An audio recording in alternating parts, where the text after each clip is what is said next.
해부학적으로 다친 몸을 안 다친 상태로 돌려주고, 다양한 약물이나 호르몬이나 다른 해부학적이지 않은 몸까지 젊은 세대로 돌려놓는다면 몸이 안 좋아서 생기는 문제는 당연히 해결할 수 있겠죠.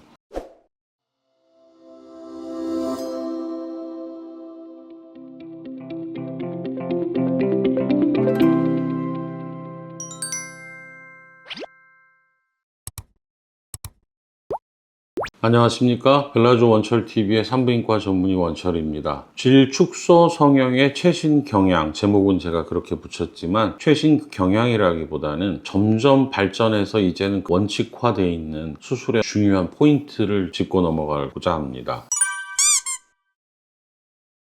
질이 이완돼서 이로 인한 변화를 확실히 본인이 자가적으로 느끼는 사람, 스스로가 느끼는 사람들에게 질 축소 성형은 큰 도움이 됩니다. 사람마다 그 차이는 대단히 달라요. 조금만 늘어났는데도 많이 이완됐다고 느끼는 남녀가 있을 수가 있고, 또 어떤 분들은 질이 많이 늘어나서 부부 생활할 때 느낌이 없지 않을까 라고 생각을 하는데도 별 문제가 없는 분들도 있습니다. 별 문제가 없는 분들은 여기에 제외하고, 질 이완이 있어서 수술을 해야 될 때 그럼 얼마나 좁히느냐가 사실은 중요합니다. 얼마나 좁히느냐에 대해서 그동안 고민을 해왔는데, 옛날에는 남편의 성기 굵기나 둘레를 길이를 재서 하는 방식도 있었는데 다 필요 없습니다. 왜냐하면 잘라내지 않으니까. 잘라내면 또 늘어나거나 터지거나 할 수 있겠고 삽입이 안 될 수도 있겠지만, 여러분들이 이해하기 쉽게 생각하면은 뭘 잘라서 꼬매는 게 아니라 당겨서 겹쳐서 꼬매게 되면 질 근육이 마치 늘어난 고무줄이 탄력을 갖는 고무줄로, 우리가 고무줄을 오래 쓰다 보면 힘이 없잖아요. 그거를 우리가 한번 꽈서 쓰면 탄탄해지는 것처럼, 그런 탄력은 어떤 경우에는 작은 물건이 들어갈 수도 있지만 큰 물건이 들어가도 빼면 또 수축이 되는, 이런 근육에 대한 개념을 중요하게 생각하고 시술하면 됩니다. 동시에 기대 수명이 연장돼서 60세 이후에 뭐 3, 40년을 살아야 되는데 부부관계를 안 한다고 볼 수는 없잖아요. 요새 많이들 건강한 삶을 유지하고자 하니까. 그럴 때 질점막을 특히 잘라내지 않았으면 수술하지 않은 여성에 비해서 질건조증을 걱정할 필요가 없습니다. 그거는 제가 20몇 년 동안 병원을 하면서 이미 폐경을 맞이한 환자들이 얼마나 많겠어요. 그런 분들에게 더 그런 조치를 해야 되고 그 시술이 가져다준 부작용을 본 적이 없으니까요. 이렇듯 질점막을 덜 절제하고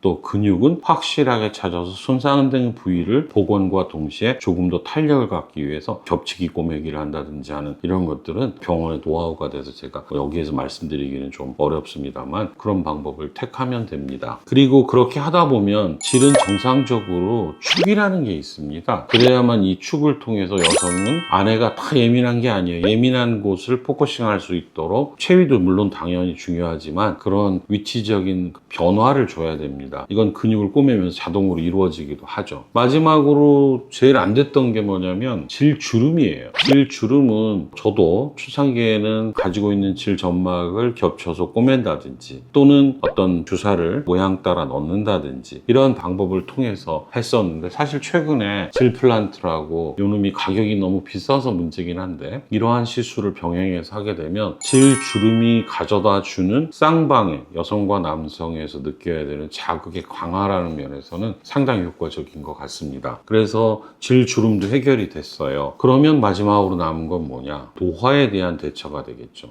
항노화, 역노화. 젊은 분들은 그냥 수술하면 또 아이 낳기 전으로만 제가 돌려드린다고 노력하면 만족합니다. 왜냐하면 결혼해서 아이를 낳기 전에 부부관계를 지금 생각해보면 물론 다른 신체적 변화도 있겠지만 두 분에게는 질의 크기, 늘어남이 문제가 되지 않았었거든요. 그런데 아이를 낳고 이러면서 다쳤던 손상된 부위를 복원하면서 더 강화시키면 당연히 좋아지겠죠. 하지만 여성은 초경과 나중에 완경 이렇게 되는 시기에 자기도 모르는 어쩔 수 없는 변화를 겪게 됩니다. 물론 폐경 관련한 치료를 할 수 있어요. 호르몬을 쓸 수도 있고 또 그 부위에 어떤 치료를 할 수도 있지만, 요새는 세포 재생 치료, 여러분이 이해하기 쉽기로는 줄기세포 치료. 줄기세포가 사실 국내에서는 합법화된 치료는 아닙니다. 몇 군데 질환이 있죠. 뭐 뇌질환, 파킨슨이라든지 또는 관절염이라든지 자궁 내막의 치료라든지 이런 식의 치료에 응용되고 효과를 보고 있습니다. 그 전 단계인 PRP, 혈소판 유래된 여러 가지 성장인자, 재생인자를 주사해 줄 수 있는 건 합법화되어 있기 때문에 이러한 치료를 병행해서 한다면 해부학적으로 다친 몸을 안 다친 상태로 돌려주고, 다양한 약물이나 심지어는 줄기세포나 세포 재생 치료를 통해서 호르몬이나 다른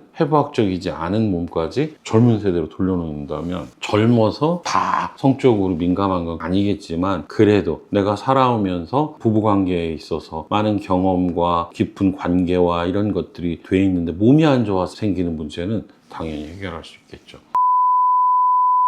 이렇듯 질 축소 성형을 할 때는 과거에는 그냥 넓으면 자른다 해서 지금의 개념은 근육을 잘 보강한다, 질점막을 다치지 않게 한다, 질축을 맞춰서 성적으로 자극이 강화되도록 한다, 그리고 필요하면 주름을 보강하기 위한 또 방편을 이용한다, 또 나이가 드신 분들에게는 노화 관련한 문제를 해결해 준다고 한다면 좋아지죠. 여러분들이 관심이 있으시고 연령대가 조금 있는 분들, 젊은 분들은 조금 더 간단히 해결하지만 그런 분들도 포기하지 마시고 고민하고 계시다면 한 번쯤은 새롭게 변화되어 있고 발전된 이 분야에서의 어떤 기술이나 의료적인 접목을 본인한테 해당되는지 알아볼 필요는 있다고 생각합니다. 참고하셔서 여러분들이 건강하고 오래 살고 즐거운 노년 생활 되기를 저도 기원하겠습니다.